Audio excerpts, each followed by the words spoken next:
Hello बच्चों, good morning. मैं अमरदीप और आप सबका हमारे YouTube channel global chemistry classes bye Amardeep sir में स्वागत है। आज इलेक्ट्रोकेमिस्ट्री का यह सेकेंड लास्ट या आखिरी वीडियो लेक्चर होगा, तो इसी के साथ हम लोग कंटिन्यू करते हैं। लास्ट के लेक्चर में हम लोग इलेक्ट्रोलाइटिक सेल में इलेक्ट्रोलिसिस के बारे में पढ़ रहे थे, जिसमें हमने आपको 3 से 4 इलेक्ट्रोलाइट्स का इलेक्ट्रोलिसिस पढ़ाया था। आपको याद होगा कि जब हम लोग किसी इलेक्ट्रोलाइट का जो इलेक्ट्रोलिसिस करते थे तो केटायन और एनायन रिस्पेक्टिव इलेक्ट्रोड पे डिपॉजिट होता था। तो इलेक्ट्रोलिसिस से जो कॉमन क्वेश्चन है वो ये आता है कि जब हम किसी इलेक्ट्रोलाइट का इलेक्ट्रोलिसिस करते हैं तो कौन सा कंपोनेंट किस इलेक्ट्रोड पर डिपॉजिट होता है। और सबसे जो आसान केस है वो ये है कि जब एक ही तरह का केटायन हो और एक ही तरह का एनायन हो, तो उसमें केटायन ऑब्वियस एक ही तरह का है तो वो है ना, केटायन प्लस है तो माइनस मतलब कि कैथोड पे डिपॉजिट होगा, और जो आपका एनायन है माइनस वो प्लस मतलब एनोड पे डिपॉजिट होगा, है ना। ये केस बड़ा आसान था। लेकिन हम लोग कुछ ऐसे भी इलेक्ट्रोलाइट्स का इलेक्ट्रोलिसिस पढ़े जिसमें एक से ज्यादा तरह का केटायन, एक से ज्यादा तरह का एनायन होता था, और आप देखे भी होंगे कि उसमें ये अंदाजा लगाना कि कौन सा केटायन अगर एक से ज्यादा है तो कौन सा केटायन जो है वो डिपॉजिट होगा, या अगर एक से ज्यादा एनायन है तो कौन सा एनायन डिपॉजिट होगा। इसको है ना पता करना या बताना काफी मुश्किल था। वो हम लोग प्रैक्टिकल डेटा के आधार पे ऑब्जर्व करते थे, है ना। तो मैं आपको क्या करता हूँ कि कुछ इलेक्ट्रोलाइट्स को ला करके हम आपको डायरेक्ट इलेक्ट्रोलिसिस के दरमियान कौन सा चीज कहाँ डिपॉजिट होगा उसको मैं यहाँ पे समझाऊंगा। और ये भी हमारा कोशिश रहेगा कि आप इसको रटे नहीं, हम कोशिश कराएंगे कि आप इसको थोड़ा सा है ना ध्यान लगाकर अगर सीखने की कोशिश करोगे तो बिल्कुल आपको समझ में आ जाएगा। जैसे देखो जरा अच्छे से, ठीक है, समझते जरा। जैसे अगर एक से ज्यादा तरह का केटायन और एक से ज्यादा तरह के एनायन है उसमें प्रॉब्लम होगा, ठीक है, इससे ध्यान रखना। जैसे देखो NaCl हम दिए मॉल्टन फॉर्म में, अब ये से Na+ और Cl- है। Na कहाँ डिपॉजिट होगा आपका, प्लस है तो एक ही चीज है, प्लस है तो माइनस पे जाएगा, माइनस पे सोडियम सॉल्ट ग्रुप में डिपॉजिट हो गया। Cl- जो है एक ही तरह का माइनस है तो ये कहा जाएगा प्लस पे, एनोड पे जाएगा Cl2 गैस। तो पहला हम कोई दिक्कत नहीं पढ़ाया हुआ। दूसरा केस में देखते हैं NaCl aqueous। NaCl aqueous का मतलब हुआ H+B है, OH- आयन भी है। दो तरह के केटायन है H+ Na+, और दो तरह का एनायन है OH- आयन Cl-।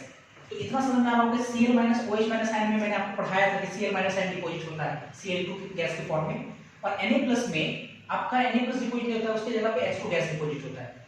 ठीक है, ये तो दोनों हमने केस आपको सिखाया है। अब इन सारे को थोड़ा ध्यान रखने के लिए मैं एक छोटा सा लाइन बोलूंगा, आपको समझ में आ जाएगा। जैसे देखो क्यों सोडियम और सोडियम मतलब Na+ और H+ में सोडियम आपको डिपॉजिट हो रहा था। हालांकि वहां पे हमने आपको प्रैक्टिकल डेटा के आधार पर समझाया था, लेकिन अगर आप चाहें तो आप कॉन्सेप्ट के आधार पर भी ये समझ सकते हो कि क्यों नहीं सोडियम जो है वो सोडियम सॉलिड के रूप में डिपॉजिट हो रहा है। आपको याद होगा रिएक्टिविटी सीरीज, अभिक्रियता श्रेणी हम लोग पढ़ते थे, है ना। उसमें आपको याद होगा हाइड्रोजन एक बाउंड्री का काम करता था। तो हाइड्रोजन के ऊपर वाले जितने भी मेटल्स आते थे वो सब रिएक्टिव मेटल्स कहलाते थे या एक्टिव मेटल्स होते थे, एक्टिव। और नीचे वाला जो मेटल होते थे उसको हम लोग बोलते थे इनर्ट मेटल। कॉपर जैसे नीचे आता था, कॉपर, सिल्वर, आपका गोल्ड, प्लैटिनम, ये सब क्या था, मरकरी, ये सब सब आपका इनर्ट मेटल था।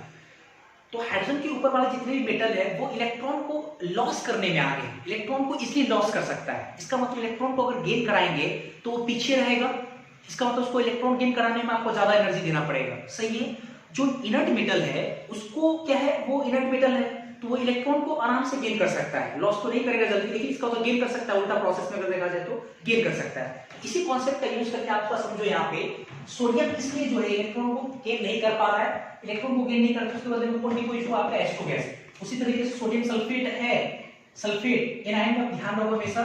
एनायन जो बड़ा वाला जितना भी ये सब एनायन है, क्लोरीन को छोड़ करके जो भी एनायन लाएंगे उसमें आपका एनायन नहीं डिपॉजिट होगा, आपका एनायन के रूप में OH- आयन O2 गैस के फॉर्म में डिपॉजिट होगा, ठीक है।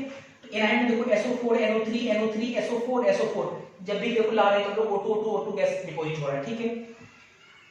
OH- आयन का इलेक्ट्रोलिसिस हो जाता है वहां पे। सोडियम देखो सोडियम तो सोडियम देखो डिपॉजिट नहीं हुआ, उसके जगह पे H2 गैस डिपॉजिट हो रहा है। अच्छा अभी वो सिल्वर लाइन, तो सिल्वर तो इनर्ट मेटल है तो सिल्वर सॉलिड ग्रुप में डिपॉजिट हो गया। अब H+ और सिल्वर प्लस में अगर बात करें तो सिल्वर आपका डिपॉजिट होगा क्योंकि इनर्ट मेटल है। अब copper sulphate aqueous line, copper भी आपको याद होगा सिल्वर के नीचे, सॉरी हाइड्रोजन के नीचे होता है, देखो कॉपर डिपॉजिट हो रहा है O2 गैस। अब यहाँ क्या है, कॉपर सल्फेट है एक्वस, तो ठीक है, कॉपर सॉलिड तो डिपोजिट होगा, ये तो समझ में आ रहा है, लेकिन यहाँ पे कॉपर डिसॉल्व क्यों होगा सॉल्यूशन में? तो ये जितना भी हम लोग इलेक्ट्रिसिस कर रहे थे 1 से 6 तक इलेक्ट्रोलाइट्स का, वो हम लोग इनर्ट इलेक्ट्रोड को ला करके करा रहे हैं। इनर्ट इलेक्ट्रोड लाइक प्लैटिनम वगैरह ला करके हम करा रहे हैं। लेकिन जो नीचे आपका कॉपर सल्फेट है, उसमें हम लोग क्या कर रहे हैं कि इलेक्ट्रोड के रूप में हम कॉपर का ही बना हुआ इलेक्ट्रोड ला रहे हैं, कॉपर का इलेक्ट्रोड। और अगर हम कॉपर का ही बना हुआ इलेक्ट्रोड लाएंगे, दिमाग थोड़ा लगाओ कि कॉपर आयन, कॉपर सल्फेट क्या है आपका, कॉपर सल्फेट आपका क्या है, कॉपर सल्फेट आपका इलेक्ट्रोलाइट का सॉल्यूशन है। उसमें कॉपर रॉड अगर डालेंगे तो आपको नहीं लगता मेटल मेटल आयन इलेक्ट्रोड के कारण जो है वो मेटल खुद क्या होगा, डिसॉल्व होगा? हमने आपको पढ़ाया है गैल्वेनिक सेल में। तो जब हम कॉपर इलेक्ट्रोड लाएंगे, कॉपर सल्फेट आयन के सॉल्यूशन में डालेंगे, तो कॉपर जो आप इलेक्ट्रोड ग्रुप में लाए, वही कॉपर क्या होगा, टूट करके कॉपर जो सॉलिड रहा होगा, जो इलेक्ट्रोड आपका सॉलिड बना हुआ है, वो क्या करेगा, कॉपर जो आपका बना हुआ है, कॉपर क्या करेगा, कॉपर टूट करके कॉपर डबल प्लस आयन के रूप में गिरेगा सॉल्यूशन में, दो इलेक्ट्रॉन को छोड़ करके। तो इसका मतलब कि ये जो आपका एनोड है, एनोड पे ये चीज क्योंकि ऑक्सीडेशन हो रहा है, तो एनोड पे क्या होगा, जो कॉपर है आपका, जो कॉपर आप एनोड बनाए कॉपर से, वो कॉपर डिसॉल्व होने लगेगा किसमें, सॉल्यूशन में, as copper double plus ion के रूप में डिसॉल्व होगा। और जो कॉपर आपका वो उसमें तो कोई दिक्कत नहीं, कैथोड में वो क्या डिपोजिट होगा, कॉपर सॉलिड के रूप में डिपोजिट होगा। तो आई होप कि आपको डेटा समझ में आ गया होगा। आप इसको थोड़ा बढ़िया से इसको लर्न करें, ठीक है, इसको पढ़िए एक दो बार। इसके बाद हम लोग देखेंगे कॉलोमल इलेक्ट्रोड के बारे में। कॉलोमल इलेक्ट्रोड क्या है? कॉलोमल इलेक्ट्रोड का एक टाइप्स है। आपको याद होगा इलेक्ट्रोड क्या है, मैंने आपको पढ़ाया था।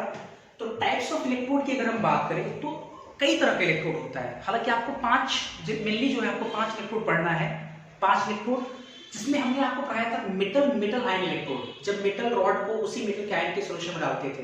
एक हमने आपको पढ़ाया था हाइड्रोजन गैस इलेक्ट्रोड, आपको याद होगा। और एक आपको पढ़ना है कॉलोमल इलेक्ट्रोड के बारे में। एक तो और भी है जैसे रेडॉक्स इलेक्ट्रोड, और एक और है आपका मेटल इनसॉल्युबल सॉल्ट इलेक्ट्रोड, है ना। अगर टाइप्स ऑफ इलेक्ट्रोड की हम बात करें, टाइप्स ऑफ इलेक्ट्रोड, तो है ना, जिसमें कॉलोमल इलेक्ट्रोड आता है, पहला जैसे हो गया मेटल आयन इलेक्ट्रोड। सेकेंड आपका है हाइड्रोजन गैस इलेक्ट्रोड, और तीसरा आपका ये है कॉलोमल इलेक्ट्रोड। तो ये लोग मैं आपको पहले ही पढ़ा चुका हूं। तीसरा हम देखेंगे कॉलोमल इलेक्ट्रोड के बारे में। अब कॉलोमल इलेक्ट्रोड है क्या? सबसे पहले तो कॉलोमल, इसका नाम क्यों पड़ा?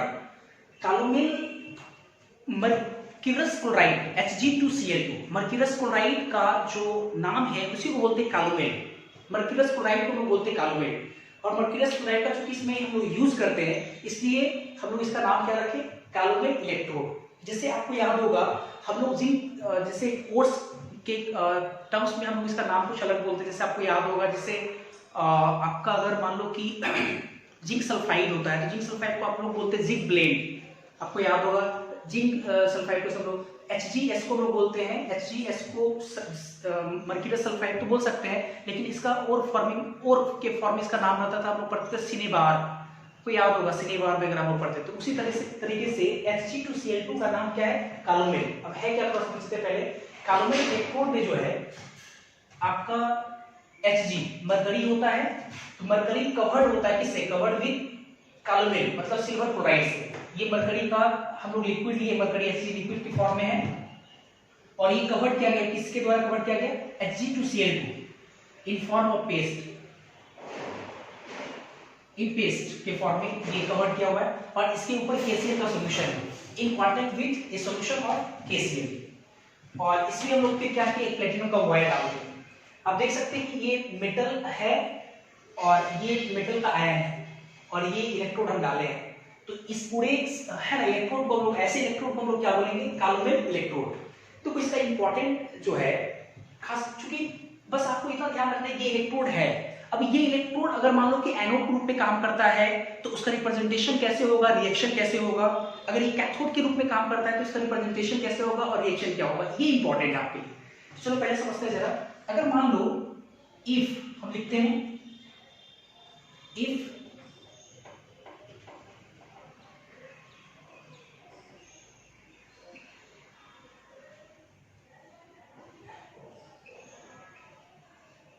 If it acts as anode, अगर मान लो कि ये जो आपका इलेक्ट्रोड है एनोड के रूप में काम करे, एनोड, तो क्या होगा थोड़ा समझते देखते हैं जरा। एनोड ग्रुप में, एनोड का मतलब ऑक्सीडेशन, ये तो समझ में आता है, ऑक्सीडेशन। ऑक्सीडेशन कौन करेगा? सिल्वर, Hg करेगा, Hg लिक्विड। ऑक्सीडेशन 2 इलेक्ट्रॉन को रिलीज करेगा, इतना समझ में आता है। 2 इलेक्ट्रॉन को रिलीज करेगा, तो 2 इलेक्ट्रॉन को अगर रिलीज करेगा तो हमारा क्या बनाएगा? Hg डबल प्लस, और पहले से जो KCl का सॉल्यूशन है वो क्या बन जाएगा? सिल्वर आपका क्लोराइड बन जाएगा, Hg डबल प्लस ये Cl2, तो Hg2Cl2 बन जाएगा, 2 प्लस में है, प्लस 2 इलेक्ट्रॉन, तो इसका मतलब कि Hg लिक्विड जो है ये 2 Cl- आयन के साथ कंबाइन हो, 2 Cl- आयन एक्वस है ना। सिल्वर लिक्विड है, Hg है, ऑक्सीडेशन हुआ, 2 इलेक्ट्रॉन को रिलीज किया, Hg डबल, सॉरी 2 इलेक्ट्रॉन को रिलीज किया, Hg2 पे डबल प्लस आया है ना, Hg2 पे डबल प्लस आया, और Hg2 फिर रहेगा नहीं, वो 2 Cl- आयन को गेन करेगा, तो यहाँ 2 Cl- आयन, तो यहाँ पे 2 Cl- आयन दिखाना पड़ेगा लेफ्ट साइड, ये रिएक्शन हुआ। अगर हाफ सेल रिप्रेजेंटेशन अगर इसका देखें,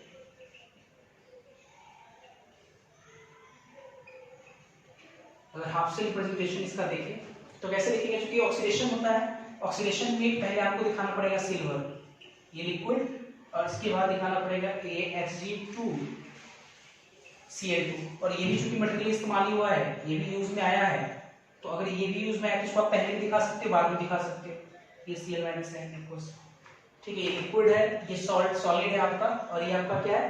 एक्वस है, इसलिए सिंगल वर्टिकल लाइन से आपको यूज किया। ये दोनों इंपॉर्टेंट है। अगर if its acts as cathode, अगर ये कैथोड ग्रुप में काम करता है, तो कैथोड में क्या होता है? रिडक्शन। रिडक्शन कैसे होगा? इलेक्ट्रॉन को गेन करेगा, तो ये सिल्वर बोल रहे हैं, Hg2Cl2 जो है ये आपका है ना, 2 इलेक्ट्रॉन को गेन करेगा, 2 इलेक्ट्रॉन को गेन करेगा। एक मरकरी जो है +1 में 2 इलेक्ट्रॉन को गेन करेगा, तो 2 मरकरी लिक्विड बनाएगा, अब प्लस ये जो Cl है, Cl- है, तो 2 Cl- आयन रिलीज भी करेगा, 2 Cl- आयन एक्वस है ना। ये रिएक्शन होगा, क्या? इलेक्ट्रॉन गेन हो रहा है, ऑब्वियसली रिडक्शन हो रहा है, ये आपका ऑक्सीडेशन है, ऑक्सीडेशन, और ये हम रिएक्शन लिखे जो है वो रिडक्शन का है। और अगर हाफ सेल रिप्रेजेंटेशन की बात करें, हाफ सेल रिप्रेजेंटेशन, तो हाफ सेल रिप्रेजेंटेशन इसका क्या होगा? ये Hg2Cl2 सॉलिड, उसके बाद Hg लिक्विड, आप देख सकते हो 2 + 1 से 0 में जा रहा है, घट रहा है ना, रिडक्शन, और एक एक्स्ट्रा आपका Cl- भी है, फेज अलग है सिंगल वर्टिकल में, ऐसे करके हम लोग दिखाएंगे, ठीक है। तो इस तरीके से हम लोग क्या करेंगे, हालांकि कार्बन इलेक्ट्रोड कुछ खास नहीं है, बस आपका एक प्रकार का इलेक्ट्रोड का टाइप्स है, और इसमें रिप्रेजेंटेशन और रिएक्शन काफी महत्वपूर्ण है। तो मेरा ख्याल है कि आपको रिप्रेजेंटेशन और जो रिएक्शन है वो आपको समझ में आ गया होगा, ये आपका कार्बन इलेक्ट्रोड, ठीक है। इसके बाद फिर देखते हैं हम लोग, इसके बाद कुछ नया देखते हैं। इसके बाद हम लोग देखेंगे थर्मोडायनेमिक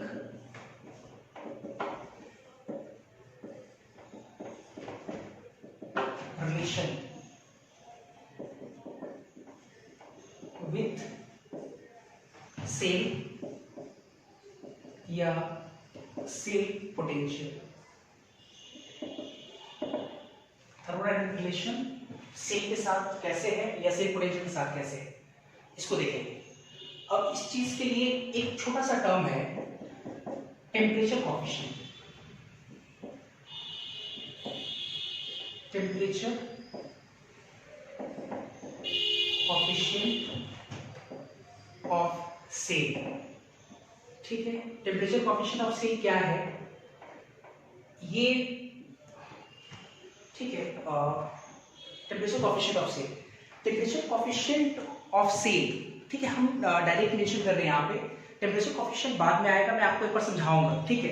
अभी तो टेम्परेचर कॉफिशिएंट नहीं बता पाएंगे हम, लेकिन टेम्परेचर कॉफिशिएंट जो है उसको डिफाइन कैसे करते हैं, है ना, उसको फॉर्मूला वाइज कैसे मेंशन करते हैं वो मैं आपको बताऊंगा यहाँ पे। और टेम्परेचर कॉफिशिएंट क्या है ये सब मैं आपको आगे समझाऊंगा, ठीक है। Temperature coefficient of same delta E by delta T at constant T, आपको याद होगा ऐसे करके हम लोग कभी लिखते थे, है ना। डेल्टा ये पार्शियल डिफरेंशिएशन ई मतलब इलेक्ट्रो पोटेंशियल या cell potential divided by delta T capital T temperature, है ना, एट कांस्टेंट प्रेशर।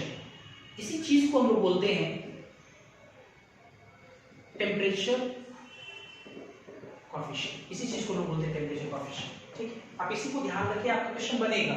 कुछ है सवाल, हालांकि बहुत सारी किताबों में नहीं लिखता है, लेकिन आपके असाइनमेंट में या आपकी एनवस्थी में कुछ सवाल है इसमें फ्रेम किया हुआ, इसलिए मैं यहाँ पे थोड़ा सा पढ़ा दे रहा हूँ, ठीक। इसके बाद देखते जरा, अब देखिए थर्मोडायनामिक रिलेशन। जैसे कुछ रिलेशन ऑलरेडी हम लोग पढ़ चुके हैं, जैसे हम लोग एक रिलेशन पढ़े डेल्टा जी, किस एनर्जी का जो चेंज होता है वो माइनस एन एफ ई से जुड़ रहा है, माइनस एन एफ ई से। ये आपको समझ में आ रहा है। डिफरेंशिएशन हम लोग करेंगे, partial differentiation cell potential temperature के रिस्पेक्ट में एट कांस्टेंट प्रेशर, इसी चीज को हम लोग क्या बोलेंगे, temperature coefficient. Temperature coefficient simple आप बोल सकते हो कि ई को डिफरेंशिएट करेंगे टी के रिस्पेक्ट में कांस्टेंट प्रेशर पे रख करके, इसी चीज को हम लोग क्या बोल रहे हैं, टेम्परेचर कॉफिशिएंट। डेल्टा जी हम लोग पढ़ चुके माइनस एन एफ ई से, और स्टैंडर्ड कंडीशन पे डेल्टा जी नॉट कितना हो जाएगा, minus n F E naught से हो जाएगा, है ना। इसके बाद आते हैं, इतना रिलेशन तो पढ़ा हुआ है और ये काफी इंपॉर्टेंट भी है। आप देख सकते हो जैसे ई से मतलब सेल पोटेंशियल दिया हुआ है, और आपसे अगर बोला जाएगा कि गिब्स एनर्जी कैलकुलेट कीजिए कितना होगा, गिब्स एनर्जी चेंज जो है वो कैलकुलेट करो कितना होगा, ऑब्वियस आप इस फॉर्मूले का इस्तेमाल कर सकते हो। लेकिन ऐसे सोचो कि अगर आपसे बोला गया कि, है ना, अगर बोला गया ई से इतना है, सेल पोटेंशियल दिया हुआ है वगैरह, और सेल पोटेंशियल दे करके अगर आपसे पूछेगा कि एंथैल्पी चेंज बताओ कितना होगा या एंट्रोपी चेंज बताओ कितना होगा, तो इन सबको कैलकुलेट करने के लिए हमको थोड़ा और आगे, है ना, सिंप्लीफाई करने की जरूरत है। तो देखते चलें आप कैसे करेंगे। एक आपको थर्मोडायनामिक रिलेशन पढ़ाए थे फ्रॉम थर्मोडायनामिक रिलेशन, एक हमने आपको पढ़ाया था गिब्स एनर्जी में dg बराबर v dp minus s dt, याद होगा आप लोगों को, काफी इंपॉर्टेंट ये इक्वेशन हुआ करता था, dg बराबर v dp minus s dt, ठीक है ना। और हम चाहें तो लिख सकते हैं dg बराबर v dp minus s dt।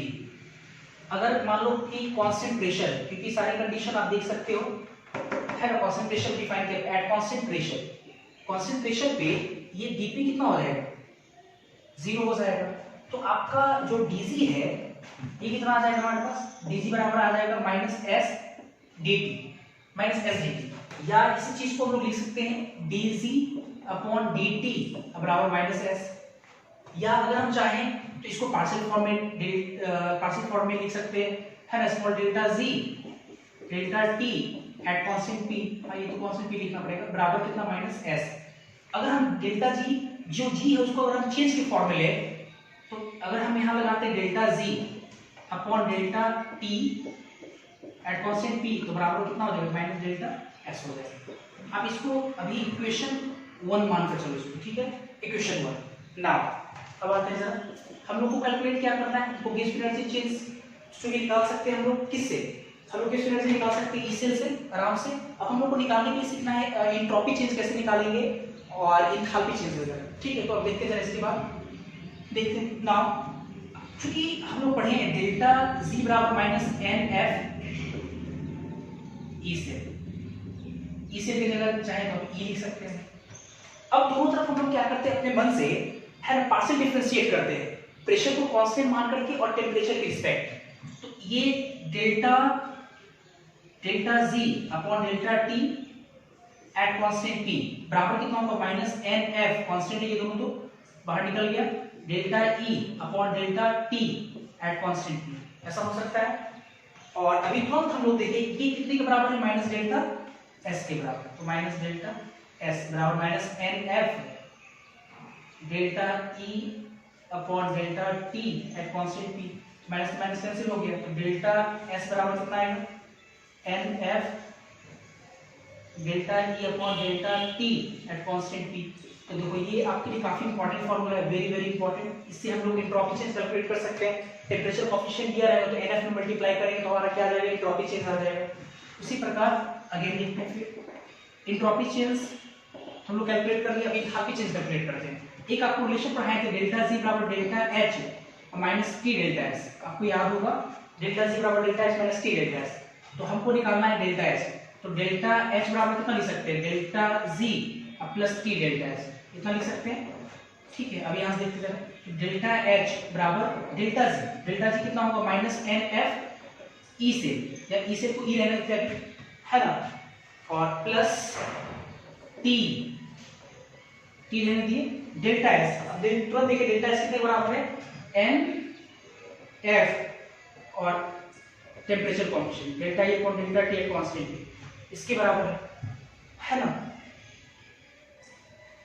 क्या इतने के बराबर है। तो आपके पास डेल्टा एच का जो फॉर्मूला है, डेल्टा एच बराबर minus n F E plus n F T delta E upon delta T at constant P.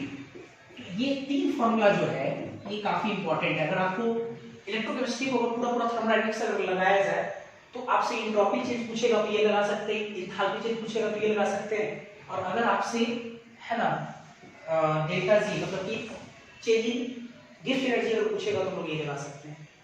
तो आप इसको पहले नोट कर लें, फिर देखते हैं। इसके बाद हम लोग पढ़ेंगे बैटरीज के बारे में। तो बैटरीज क्या है ये ऑलरेडी आप लोग पहले से जानते हो। बैटरी एक ऐसा डिवाइस होता है जो केमिकल एनर्जी को इलेक्ट्रिकल एनर्जी में बदलता हो। लाइक इलेक्ट्रोकेमिकल सेल में हम लोग पढ़े थे गैल्वेनिक सेल, तो गैल्वेनिक सेल हो सकता है आपका क्या, बैटरी है ना। तो बैटरीज ठीक है, लोग ऑलरेडी जानते हैं। बैटरीज दो तरह का होता है, एक को हम लोग बोलते हैं प्राइमरी बैटरी और एक को हम लोग बोलते हैं सेकेंडरी बैटरी। आप सेल भी बोल सकते हैं, बैटरी सेल एक ही चीज है, प्राइमरी सेल और दूसरा सेकेंडरी सेल। अब सवाल है कि प्राइमरी सेल और सेकेंडरी सेल में अंतर क्या है। प्राइमरी सेल और सेकेंडरी सेल में बेसिक अंतर ये है कि प्राइमरी सेल हम उसको बोलेंगे जिसको हम लोग रीयूज नहीं कर सकते दोबारा। एक बार आप उसको यूज किए है ना, एक सर्टेन समय के बाद जब रिएक्शन पूरी तरह से खत्म हो जाएगा तो आप उसको फिर से रिचार्ज नहीं कर सकते, नॉट रिचार्जेबल। तो उसको हम लोग क्या बोलेंगे, प्राइमरी सेल। और जो आपका सेकेंडरी सेल होता है आप उसको क्या कर सकते हैं, रिचार्ज कर सकते हो, फिर से उसको हम लोग क्या कर सकते हैं, रिचार्ज कर सकते हैं। तो अगर उसको रिचार्ज करते हैं तो उसको हम लोग क्या बोलेंगे, सेकेंडरी सेल। हमने यहाँ पे लिखा है प्राइमरी सेल के बारे में, such cell which can not be reused after the dead over the course of time, है ना, उसको हम लोग क्या बोलेंगे, प्राइमरी सेल। सेकेंडरी सेल में हमने लिखा such cell which can be recharge by passing current through it in the opposite direction. बिल्कुल ठीक है, वो सही है। अच्छा, प्राइमरी सेल में आपको दो एग्जांपल पढ़ना है। प्राइमरी सेल कैसे बहुत सारे सेल एग्जांपल हो सकते हैं, लेकिन आपको दो प्राइमरी सेल पढ़ना है। एक है ड्राई सेल जिसको हम लोग बोलते हैं लेक्लांची सेल, ठीक है, और एक है आपका मरकरी सेल। सेकेंडरी सेल में भी आपको दो सेल पढ़ना है, एक को लोग बोलते हैं लेड स्टोरेज सेल और एक को लोग बोलते हैं फ्यूल सेल, ठीक है। तो आप पहले इसको नोट करें, फिर एक करके हम डिस्कस करते हैं ड्राई सेल या लेक्लांची सेल क्या होता है, इस पे हम लोग बात करेंगे। तो आप इसको पहले नोट करें, ठीक है। इसके बाद सबसे पहले हम लोग पढ़ेंगे प्राइमरी सेल के बारे में, ठीक है। प्राइमरी सेल पे हम लोग पढ़े कि प्राइमरी सेल जो होता है वो नॉट रिचार्जेबल होता है, आप उसको दोबारा यूज नहीं कर सकते हो, ठीक है। उसमें हम लोग को दो सेल पढ़ना है, पहला ड्राई सेल और दूसरा आपको पढ़ना है मरकरी सेल। तो पहले हम लोग पढ़ेंगे ड्राई सेल। ड्राई सेल का दूसरा नाम है लेक्लांची सेल भी कहते हैं इस ड्राई सेल को। ड्राई सेल से रिलेटेड इंपॉर्टेंट 3 पॉइंट। पहला पॉइंट ये कि ड्राई सेल जो है या जो लेक्लांची सेल है वो एक प्रकार का प्राइमरी सेल है, primary cell that is not rechargeable, जैसे कि हमने यहाँ लिखा नॉट रिचार्जेबल। दूसरा बात ये कि जो आपका प्राइमरी सेल है, जो आपका ड्राई सेल है वो 1.5 वोल्ट का पोटेंशियल प्रोवाइड करता है, और वो पोटेंशियल कितना प्रोवाइड करता है, 1.5 वोल्ट का। आप ध्यान रखिए कि प्राइमरी सेल का जो पोटेंशियल है वो कितना प्रोवाइड करता है ये पूछा जाता है ना, और आपको जानना भी चाहिए। तो आउटपुट वोल्टेज प्रोवाइड 1.5 वोल्ट। और तीसरा सबसे इंपॉर्टेंट बात, इसका जो यूज करते हैं वो ड्राई सेल का, वो क्लॉक पे है ना, बैटरी के फॉर्म ट्रांजिस्टर वगैरह में, है ना, हम लोग ड्राई सेल का यूज करते हैं। आप जो पेंसिल बैटरी देखते हो वही आपका ड्राई सेल है, ठीक है। तो क्लॉक पे ट्रांजिस्टर वगैरह भी यूज करते हैं इसको। अब इसका थोड़ा कंस्ट्रक्शन देखते हैं हम लोग। ध्यान रखो कि प्राइमरी सेल और सेकेंडरी सेल, अगर आपके एग्जाम में क्वेश्चन आता है बोर्ड में या किसी भी एग्जाम में अगर क्वेश्चन आता है, तो आप ध्यान रखें कि रिएक्शन अगर लिखने के लिए आपको आता है रिएक्शन, तो आपको अच्छा खासा नंबर मिल जाएगा। तो आप ध्यान रखें कि रिएक्शन बहुत इंपॉर्टेंट है, ठीक है। तो पहले देखते हैं जरा इसका कंस्ट्रक्शन कैसा होता है। एक देखे होंगे आप लोग, जो पेंसिल बैटरी होता है उसमें एक कंटेनर होता है, जिंक का बना होता है, जिंक का बना हुआ एक कंटेनर होता है। जैसे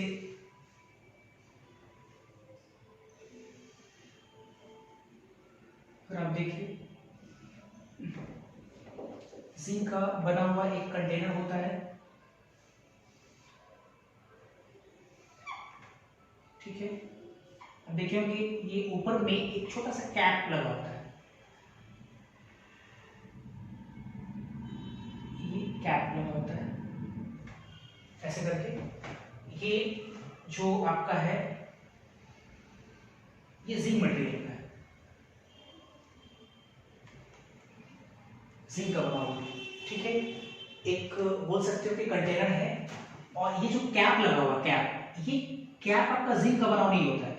इस कैप से होते हुए एक ग्रेफाइट रॉड होता है, ग्रेफाइट का रॉड जो कि इसमें टच नहीं करता है, ग्रेफाइट रॉड होता है। ये आपका क्या है,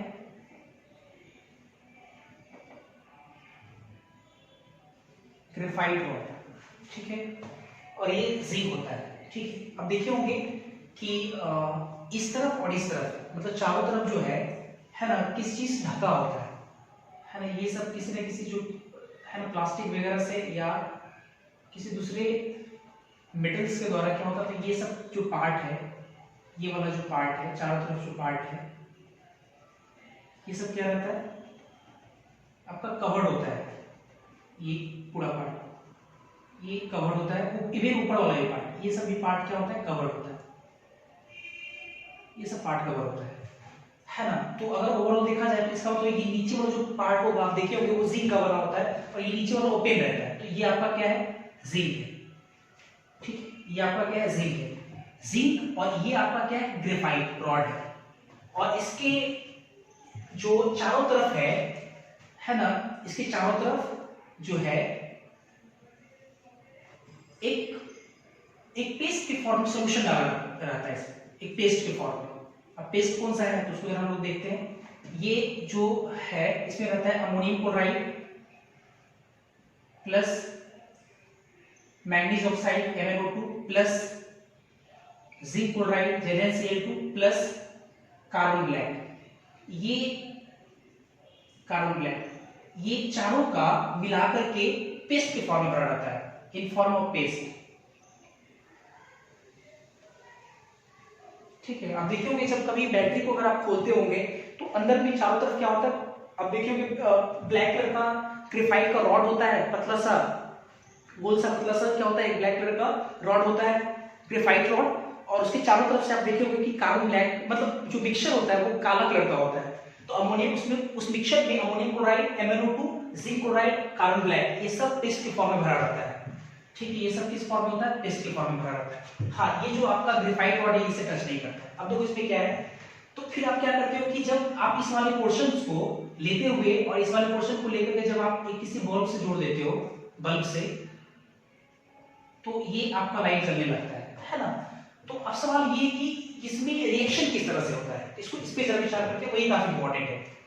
जिंक जो है ये एनोड का काम करता है, एनोड का काम करता है, अर्थात नीचे वाला कैसा टर्मिनल होता है, पॉजिटिव होता है।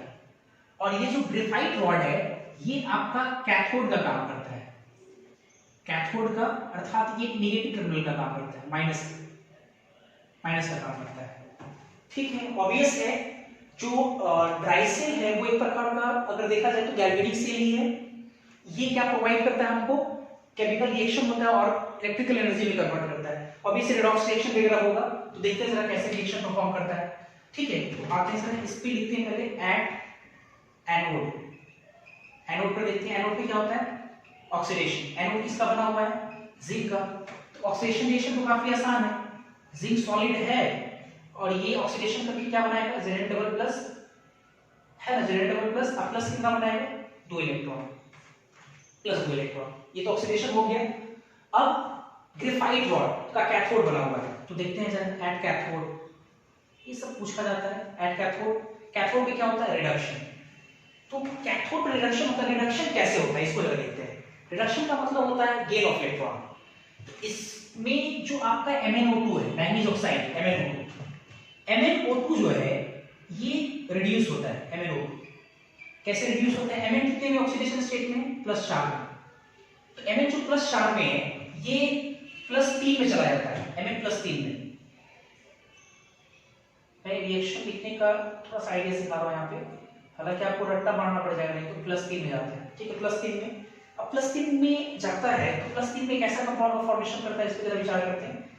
Mn प्लस 4 से प्लस 3 में गया है, तो प्लस 4 से प्लस 3 में कैसे जाएगा, जब एक इलेक्ट्रॉन का गेन करे, एक इलेक्ट्रॉन इसने गेन किया, ठीक है प्लस 3 में कौन सा कंपाउंड का फॉर्मेशन करता है, तो प्लस 3 में एक OH जोड़ता है, तो OH पर एक सिंगल माइनस होता है, तो एक माइनस एक प्लस को यूटिलाइज किया, एक पूरा पूरा O जुड़ता है, तो Mn OH O जुड़ O मिलकर के कंपाउंड बनाता है। आप देख सकते हैं O पे 2 माइनस, OH पर single minus, 2 minus 1 minus 3 minus plus 3, तब तो Mn में 3 प्लस आएगा। तो एक बात तो चलो क्लियर हो गया कि MnO2 जो है ना, Mn 3 प्लस में गया, Mn 3 प्लस में ये कंपाउंड का फॉर्मेशन करता है और इस प्रोसेस में एक इलेक्ट्रॉन को गेन किया, ये तो क्लियर है। इसके बाद आते हैं, अब सवाल ये कि ऑक्सीजन तो चलो सर इसमें पहले से है, दो ऑक्सीजन से पहले से है, अब सवाल ये कि हाइड्रोजन आया कहां से होगा, OH मतलब हाइड्रोजन कहां से आया होगा, तो इसमें अगर देखोगे तो हाइड्रोजन आपका किसमें आ रहा है, अमोनियम क्लोराइड अर्थात अमोनियम से आएगा।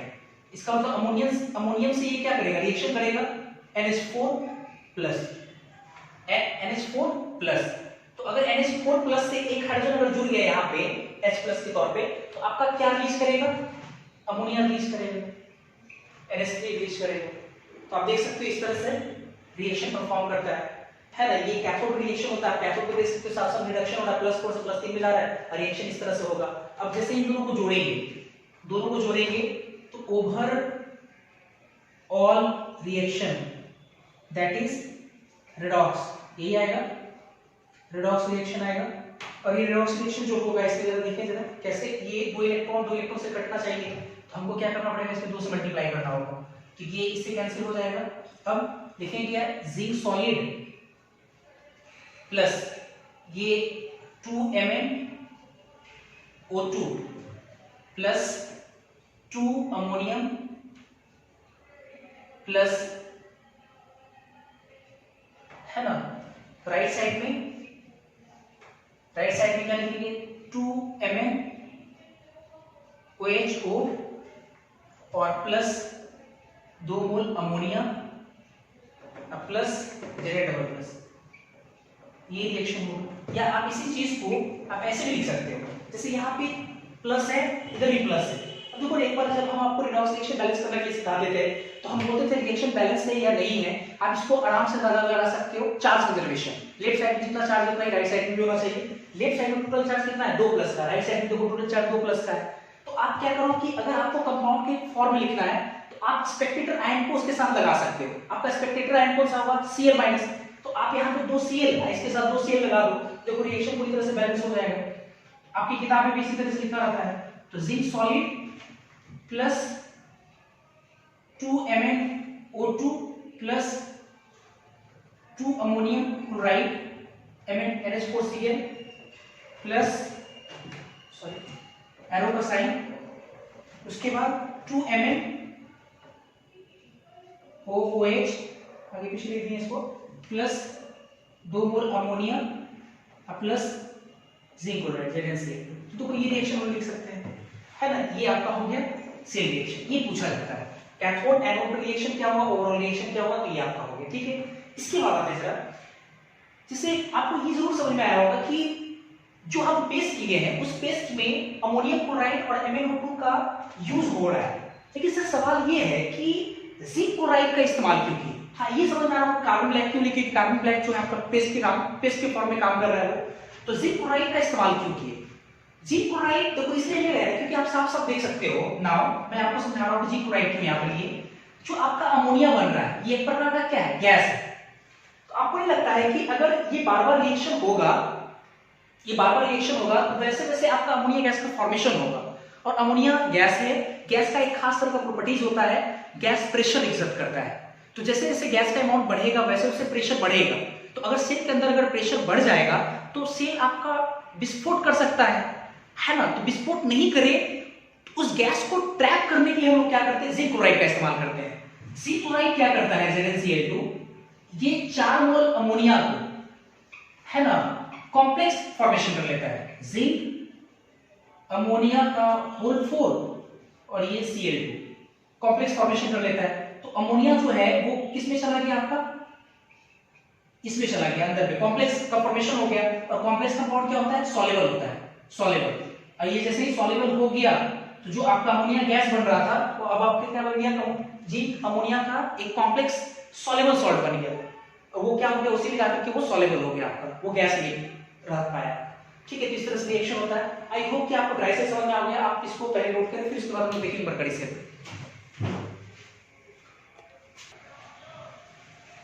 इसके बाद हम लोग देखेंगे सेकंड, प्राइमरी सेल का second example, mercury cell. Mercury cell मैंने लिखा example of primary cell that is not rechargeable. और दूसरा इंपॉर्टेंट बात कि ये जो आपका मरकरी सेल है ये मात्र 1.35 वोल्ट का आउटपुट वोल्टेज प्रोवाइड करता है। और इसका जो यूज है हम लोग हैंड वॉच में करते हैं। आप देखिए कि छोटा सा जो बैटरी होता है, छोटा सा, ये हेडिंग में हम लोग करते हैं है ना, छोटा सा बैटरी वो वॉच में इस्तेमाल करते हैं, और भी बहुत सारे पर्पस में इस्तेमाल करते हैं, लेकिन मेनली हैंड वॉच में इस्तेमाल होता है। ठीक है, अब इसके बारे में आते हैं। इसमें मरकरी सेल में देखो, इसमें भी कैथोड एनोड होगा। तो इसमें एनोड जो है, एनोड ये जिंक अमलगम का बना होता है, ZnSg, जिंक अमलगम का बना होता है। और जो कैथोड है, कैथोड जो है, कैथोड मर्क्यूरी Hg ऑक्साइड मतलब HgO, mercury oxide HgO plus carbon. ठीक है, और इसके चारों तरफ से जो है ना zinc, potassium hydroxide plus zinc oxide का जो है मतलब पेस्ट भरा होता है चारों तरफ से, in form of paste, paste के फॉर्म में ये भरा रहता है। अब इसके कैथोड और एनोड रिएक्शंस देखते हैं हम लोग पहले। ये इंपॉर्टेंट भी है आपको। एनोड, एनोड पे क्या होता है, ऑक्सीडेशन, ऑक्सीडेशन होगा। एनोड जिंक का बना हुआ है, zinc amalgam ZnFg, zinc aqueous तो मतलब जिंक पानी में है, जिंक अमलगम मतलब जिंक को हम लोग मरकरी में डालें तो जिंक अमलगम कहते हैं, जिंक को पानी डालते तो जिंक एक्वस कहते हैं। तो खैर यहाँ देखते हैं। इसके बाद ऑक्सीडेशन, ऑक्सीडेशन का मतलब क्या होता है, electron loss, loss of electron. तो मान लो कि जिंक 2 इलेक्ट्रॉन को लॉस किया, 2 इलेक्ट्रॉन को लॉस कर रहा है तो क्या बनाएगा, Zn पे डबल प्लस। और जिंक अगर ऑक्सीजन को गेन करता है तभी हम उसको क्या बोलते हैं, ऑक्सीडेशन। तो जिंक जो है जिंक ऑक्साइड का फॉर्मेशन करता है। अगर हम बोले कि जिंक जो है जिंक ऑक्साइड का फॉर्मेशन कर रहा है तब भी आप उसको बोल सकते हैं ऑक्सीडेशन। या आप बोलोगे जिंक जो है 2 इलेक्ट्रॉन को लॉस करके Zn डबल प्लस आयन का फॉर्मेशन कर रहा है तभी हम लोग क्या बोल सकते हैं, ऑक्सीडेशन। क्योंकि हमको रिएक्शन लिखना है इसलिए हम ऐसा कर रहे हैं। जिंक जो है जिंक ऑक्साइड का फॉर्मेशन कर रहा है, 2 इलेक्ट्रॉन को लॉस करके। इतना समझ में आ रहा है। अब सवाल है कि ऑक्सीजन आ कहां से रहा है। तो देखो क्या है कि जो जिंक अमलगम है कहीं ना कहीं पानी अंडरस्टूड होता है, H2 वाटर अंडरस्टूड होता है। तो हमको कहीं ना कहीं पानी से मिल रहा होगा O, है ना।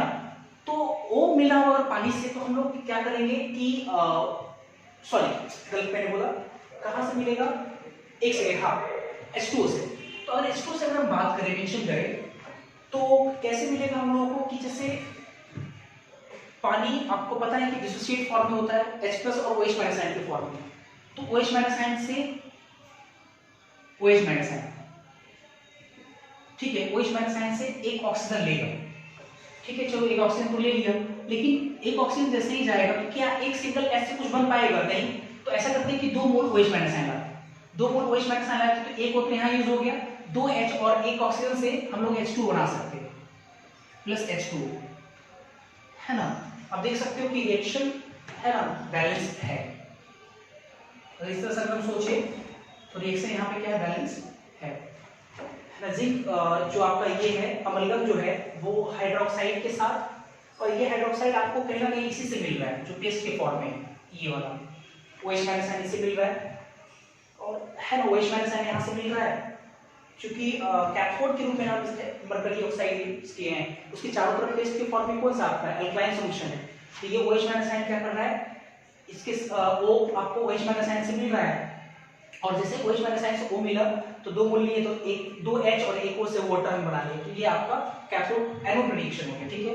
एट कैथोड देखते जरा हम, एट कैथोड, तो कैथोड पर क्या होता है, रिडक्शन, रिडक्शन कराते हैं। रिडक्शन किसका होगा, देखो सिंपल सी बात है HgO का, तो HgO है बढ़िया से O, रिडक्शन होना है, गेन ऑफ इलेक्ट्रॉन, तो Hg मरकरी कितने में 2 प्लस में 2 इलेक्ट्रॉन को गेन करेगा, तो मरकरी क्या बनाएगा, मरकरी लिक्विड, क्योंकि 2 प्लस में है, Hg 2 प्लस में 2 इलेक्ट्रॉन गेन करेगा तो मरकरी लिक्विड का फॉर्मेशन करेगा, ठीक है। अब आते हैं जरा, अब सवाल ये तो ऑक्सीजन कहां जाएगा, ये सब सोचना है जरा, तो ऑक्सीजन कैसे रिलीज करेंगे, तो ऑक्सीजन के लिए अगर हम ऐसे करते हैं कि 1 मोल वाटर अगर हम ऐड कर दें, यहाँ पे 1 मोल वाटर H2 है ना, अगर 1 मोल वाटर अगर हम ऐड कर दें तो होगा क्या कि 1 ऑक्सीजन 2 ऑक्सीजन और 2 हाइड्रोजन, तो 2 ऑक्सीजन से मिल करके आपका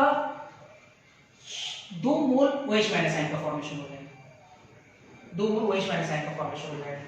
अब देख सकते हो जैसे Hg तो लिक्विड में चला गया, ऑक्सीजन O पे क्या है डबल माइनस है, तो एक इस O पे डबल माइनस, 2H एक O, तो 2H 2O और 2 माइनस चार्ज, तो 2 OH माइनस आयन बना लिया, देखो ये रिएक्शन हुआ आपका। अगर हम दोनों को जोड़ दें तो क्या आएगा, ओवरऑल रिएक्शन आएगा, जिसको हम रेडॉक्स कह सकते हैं। आपको ये याद रखना ही पड़ेगा, रिएक्शन कोई चारा नहीं है, ये 2 इलेक्ट्रॉन इस 2 इलेक्ट्रॉन से कट कर देंगे तो आपके पास क्या आएगा, जिंक अमलगम प्लस ये आपका ये भी कैंसिल हो जाएगा, प्लस ठीक है देखो वाटर भी कैंसिल हो जाएगा, ठीक है, प्लस क्या आएगा HgO Hg liquid plus zinc oxide, देखो ये आ जा रहा है आपके पास सर, आप साफ साफ देख भी पा रहे हो कि ये आपका ऑक्सीडेशन हो रहा है और ये आप देख सकते हो यहाँ पे रिडक्शन हो रहा है, इस तरह से इसी रिएक्शन परफॉर्म करता है, ठीक है। आई होप कि समझ में आ गया मरकरी से रिएक्शन इंपॉर्टेंट है, अभी मैं कह रहा हूं बस आपको रिएक्शन सीखना है वहां पे, ठीक। इसके बाद एक क्लास देखते हैं, तो इसके बाद हम लोग सेकेंडरी सेल पढ़ेंगे। सेकेंडरी सेल क्या है मैंने आपको पढ़ाया था, सेकेंडरी सेल में 2 एग्जाम्पल आपको पढ़ना है, एक आपका लेड स्टोरेज बैटरी या लेड एसिड सेल भी कहते हैं उसको हम, और एक पढ़ना आपको फ्यूल सेल, तो मैं आपको पहले फ्यूल सेल पढ़ा रहा हूँ। फ्यूल सेल क्या है, उसके नाम से आप समझ सकते हैं फ्यूल, तो फ्यूल के रूप में अगर किसी चीज को हम लेकर यूज करें एज ए फ्यूल, और उसके कारण अगर केमिकल एनर्जी इलेक्ट्रिकल एनर्जी में बदलता है, तो ऐसे सेल को हम लोग क्या बोलेंगे, फ्यूल सेल। तो हमने लिखा दो cell in which electrical energy is produced by the combustion, जलाने से, फ्यूल को जलाने से, तो by the combustion of fuel, like क्या क्या हो सकता है, जैसे hydrogen gas, methane gas, methanol, और भी बहुत सारी चीजों को जलाएंगे, तो जलाने से, कंबशन कराने से जब इलेक्ट्रिकल एनर्जी में ये कन्वर्ट होगा, तो ऐसे हम लोग सेल को क्या बोलेंगे, फ्यूल सेल, ठीक है। फ्यूल सेल कई तरह का हो सकता है, अलग अलग फ्यूल लेंगे तो उसके आधार पे फ्यूल सेल कई तरह का हो सकता है, लेकिन उन सारे फ्यूल सेल में सबसे बेहतर और सबसे बोल सकते हो कि शानदार जो फ्यूल सेल आपका है वो आपका हाइड्रोजन ऑक्सीजन फ्यूल सेल है, और जो कि काफी इंपॉर्टेंट भी है।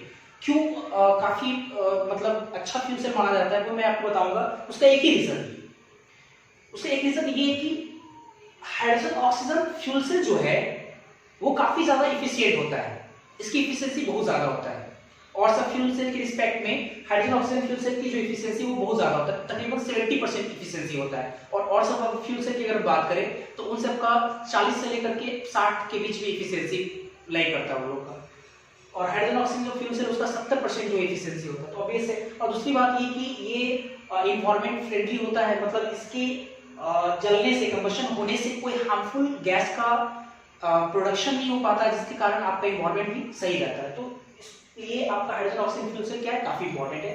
देखते हैं इसके बहुत सारे मैकेनिज्म हैं, हर मैकेनिज्म को मैं डिस्कस नहीं कर पाऊंगा, लेकिन देखते फिर इसको समझने की कोशिश करते हैं। सबसे पहले देखो क्या किए कि एक चेंबर बना है, ये आपका एक चेंबर है, इस चेम्बर में बीच में हम क्या किए, देखो बीच में एक स्टिक लगाए, किसका, प्लेटिनम या प्लेडियम या सिल्वर का, मेटल का जो है यहाँ पे ये मेटल डाल दिए लोग, प्लेटिनम या सिल्वर या है ना प्लेडियम का मेटल डाल दिए। यहाँ पे मेटल का देखो बोल सकते प्लेट डाले यहाँ पे, ठीक है, मेटल का प्लेट, ये मेटल का प्लेट है, ठीक। और इसके बीचों बीच जो हम क्या किए, कॉन्सेंट्रेटेड सॉल्यूशन ऑफ KOH या NaOH, अल्कालाइन सॉल्यूशन बीच में डाल दिए हम लोग, है ना। और इस मेटल जो हम लोग इस्तेमाल किए, जो मेटल आपका है, इस मेटल का हम लोग एनोड बनाते हैं। एनोड आप ऐसे समझो, एनोड हम बनाएंगे वो बन जाएगा अपने आप, एनोड का काम करेगा क्योंकि इस पे ऑक्सीडेशन होगा, वो हम देख लेंगे बाद में। ये आपका इलेक्ट्रोड है, इसका इलेक्ट्रोड बनाए, ऐसा इलेक्ट्रोड बनाए, इससे हम हाइड्रोजन गैस पास कराए, इससे हम लोग इस तरफ से हम लोग ऑक्सीजन गैस पास कराए। तो चूंकि ये आपका एनोड है तो हाइड्रोजन क्या होगा, एनोड पे ऑक्सीडेशन करेगा, सॉरी एनोड है, हाँ ऑक्सीडेशन करेगा हाइड्रोजन।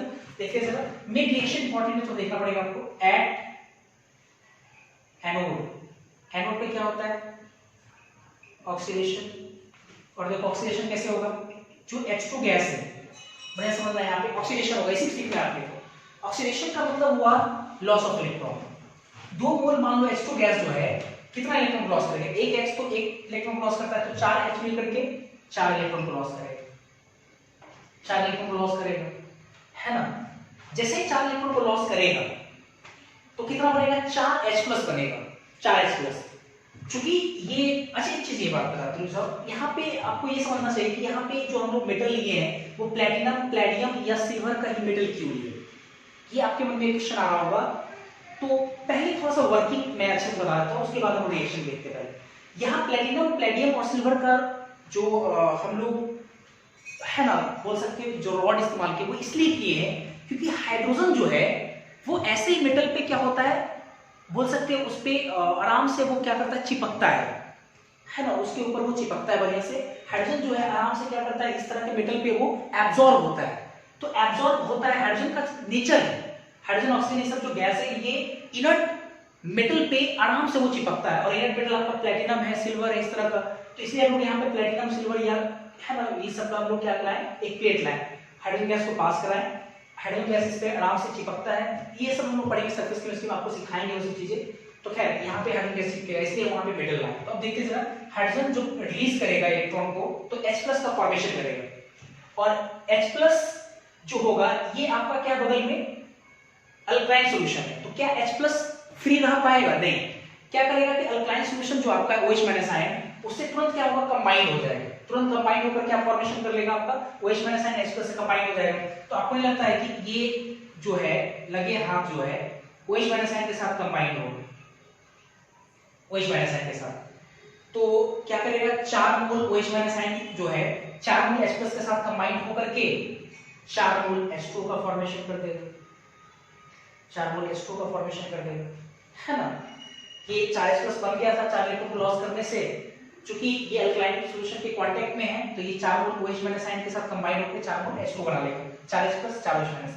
क्लियर है, ये आपको एनोड रिएक्शन हो। इसके बाद आते हैं एट कैथोड। तो कैथोड पे आपका क्या होता है, रिडक्शन। काफी आसान चीज है, रिडक्शन। रिडक्शन किसका होगा, O2 का। अब देखो ये जो O2 है, O2 गैस, ये क्या करता है, O2 गैस इलेक्ट्रॉन को गेन करता है। अभी 4 इलेक्ट्रॉन लॉस किया है, 4 इलेक्ट्रॉन को गेन करेगा।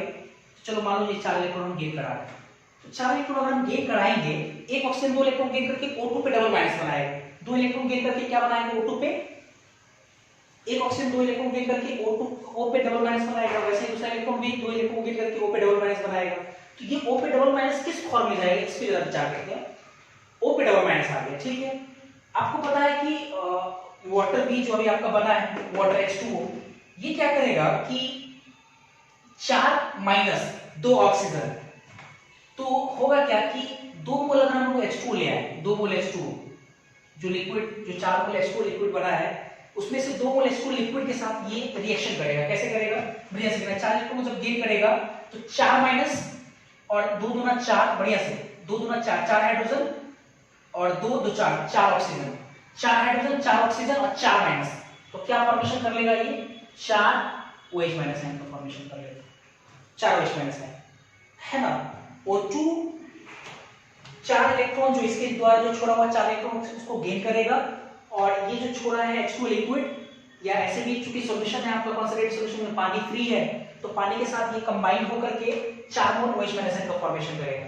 और जैसे ये दोनों को हम लोग जोड़ेंगे तो हमारे पास जो ओवरऑल रिएक्शन आएगा, जो कि आपका रेडॉक्स से, यही आपके एग्जाम में पूछा जाता है, रेडॉक्स रिएक्शन।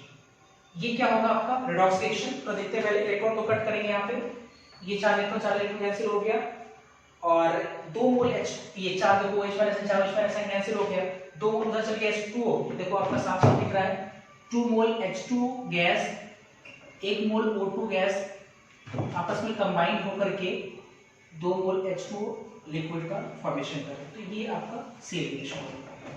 ठीक है, ये आपका फ्यूल सेल रहा। फ्यूल सेल के बारे में आपसे मैंने आपको पहले भी बोला कि फ्यूल सेल का 70% जो कि सबसे मैक्सिमम एफिशिएंसी है, और फ्यूल सेल का हाइड्रोजन ऑक्सीजन फ्यूल सेल जो आपका है उसके जो बेनिफिट्स है, पहला तो ये कि उसकी एफिशिएंसी ज्यादा है, दूसरा बेनिफिट ये है कि ये जो आपका हाइड्रोजन ऑक्सीजन फ्यूल सेल है, इसके होने से कोई हार्मफुल गैस वगैरह नहीं निकलता है, एनवायरमेंट फ्रेंडली होता है। और अगर हम लोग इसकी एफिशिएंसी की बात करें, अच्छा एक चीज बता, इसकी डिमेरिट्स की बात करें, इसको क्यों नहीं हम यूज करते हैं? अगर इसकी एफिशिएंसी ज्यादा है तो इसको फिर यूज क्यों नहीं करते? इसका यूज हम लोग इसलिए नहीं करते हैं क्योंकि इस फ्यूल सेल को बनाने में जो हम लोगों का कॉस्ट पड़ता है वो काफी ज्यादा हो जाता है। कॉस्ट क्यों कॉस्ट ज्यादा हो जाता है? क्योंकि जो हम लोग इसमें इस्तेमाल करते हैं मटेरियल, वो आप देख सकते हो कि प्लेटिनम, सिल्वर, गोल्ड, ये सब काफी महंगा होता है, तो ऑब्वियसली ये हमारे लिए काफी ज्यादा है ना, महंगा है, इसलिए हम इसका इस्तेमाल नहीं करते। लेकिन आप लोग देखेंगे कि स्पेस व्हीकल में करते, हम लोग स्पेस व्हीकल में करते हैं, या फिर आजकल तो बहुत सारी कंपनियां इसका यूज करने वाला है। ठीक है, वो आपको बाद में पता चल जाएगा। ठीक है, तो ये NaOH वगैरह। ठीक है, इसके बाद अगर हम इसकी इफिशियंसी की बात करें, इफिशियंसी ईटा, तो ईटा अगर निकालना है, आता है सवाल कई बार फ्यूल सेल का इफिशियंसी, मैक्सिमम इफिशियंसी निकालिए, तो इफिशियंसी बराबर क्या होता है? हम लोग जनरल फॉर्मूला जानते हैं, आउटपुट बटा इनपुट। आउटपुट मतलब जो आपको मिल रहा है, इलेक्ट्रिकल वर्क डन, क्या मिल रहा है आपको? कोई सेल अगर जो वर्क डन करता है उसको लोग बोलते हैं गिफ्ट एनर्जी। और जो इनपुट जो आपने दिया है, दिया क्या है? जो सेल के जलने से, सॉरी सेल में कह रहा हूं, जो आपका फ्यूल है, फ्यूल के जलने से, फ्यूज के कंबशन से जो एनर्जी रिलीज कर रहा है, दैट इज एंथैल्पी, वही तो आप एनर्जी दे रहे हैं, तो डेल्टा H। तो ऐसे करके लोग निकाल सकते हैं एफिशिएंसी वगैरह। तो आज के लिए इतना रहने थे, इस तरह से आपका पूरा खत्म हो गया। आप क्या करना, लास्ट में जो एक है लेड स्टोरेज बैटरी, को आप खुद से पढ़ लेना, है ना। तो इतना रहने थे, आई होप कि आपको सब समझ में आ गया होगा। आज के लिए इतना ही, अगले क्लास से हम लोग केमिकल काइनेटिक्स स्टार्ट करेंगे। Thank you.